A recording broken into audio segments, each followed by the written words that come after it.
यह एक कहानी है रामू की, एक गरीब किसान की, जिसके जीवन में गरीबी के अलावा कुछ न था। उसका खेत बंजर था और उसका छोटा सा घर था। एक रात जब चांद भी बादलों में छिपा था, रामू अपने खेत के एक कोने में खुदाई कर रहा था। उसकी कुल्हाड़ी की हर चोट से मिट्टी के साथ निकल रही थी। उसने सोचा था कि शायद उसे वहां पानी का कोई स्रोत मिल जाए, लेकिन उसकी कुल्हाड़ी किसी कठोर चीज से टकराई। एक अजीब धातु की आवाज गूंजी।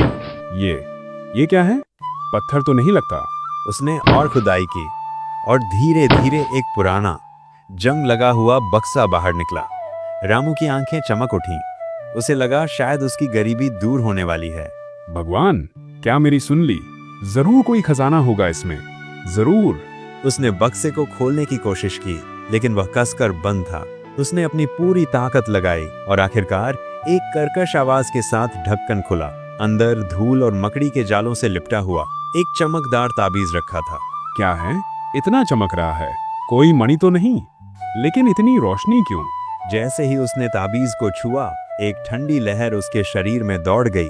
हवा में एक अजीब सी गंध फैल गई, जैसे पुरानी कब्रों से आने वाली गंध। अगले कुछ दिनों तक रामू के खेत में बदलाव आने लगा। बंजर जमीन पर अचानक हरियाली छाने लगी। फसलें लहलहा उठी, मानो जादू हो गया हो। रामू की खुशी का ठिकाना न था। उसे लगा कि ताबीज ने उसकी किस्मत बदल दी है। ये तो कमाल हो गया। बस एक ताबीज और मेरी पूरी दुनिया बदल गई। अब मेरी पत्नी और बच्चों को कभी भूखा नहीं सोना पड़ेगा। लेकिन जैसे जैसे उसकी समृद्धि बढ़ी, एक अजीब सी बेचैनी भी बढ़ने लगी। रात में उसे अजीबोगरीब आवाजें सुनाई देने लगी। एक रात जब रामू अपनी झोपड़ी में सोया हुआ था, उसे अपने दरवाजे पर खटखटाने की आवाज सुनाई दी। कौन है इस वक्त? इतनी रात दरवाजे पर खटखटाने लगा।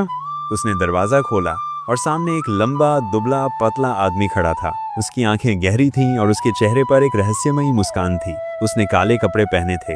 नमस्कार किसान, मुझे पता चला है कि तुम्हारे खेत में कुछ अजीब हो रहा है। क्या मैं अंदर आ सकता हूँ? मुझे कुछ जरूरी बात करनी है। आपको मुझसे क्या काम है? मैं आपको जानता नहीं, और इतनी रात को। मैं दूर से आया हूँ किसान, और मैं यहाँ तुम्हारी मदद के लिए हूँ। मुझे उस ताबीज के बारे में पता है जो तुम्हें मिला है। रामू का दिल जोर से धड़कने लगा। उसने ताबीज के बारे में किसी को नहीं बताया था। ताबीज? मैं नहीं जानता आप किस बारे में बात कर रहे हैं। झूठ मत बोलो किसान।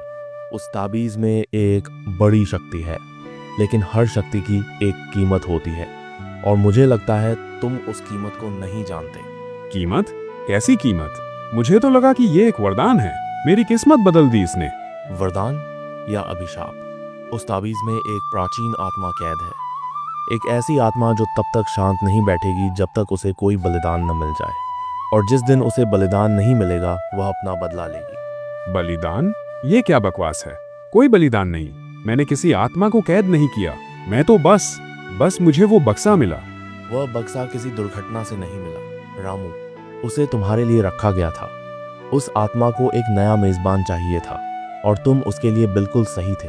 तुम्हारी गरीबी, तुम्हारी हताशा, उसे यह सब आकर्षित करता है।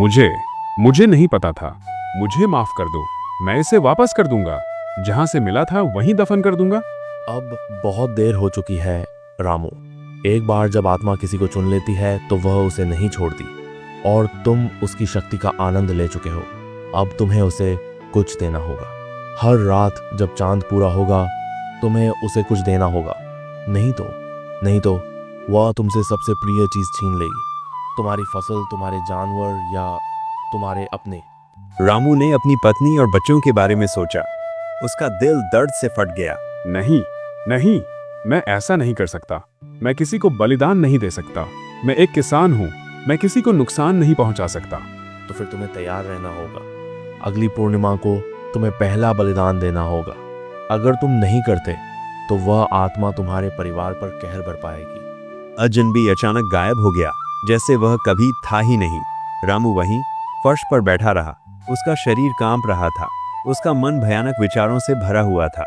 पूर्णिमा की रात आ गई। चांद आसमान में चमक रहा था, लेकिन रामू के लिए वह किसी डरावने राक्षस जैसा दिख रहा था। उसने अपने खेत की तरफ देखा। उसकी फसलें चमक रही थीं, लेकिन उसे खुशी नहीं, बल्कि एक अजीब सी उदासी महसूस हो रही थी। उसकी पत्नी राधा उसके पास आई। क्या हुआ?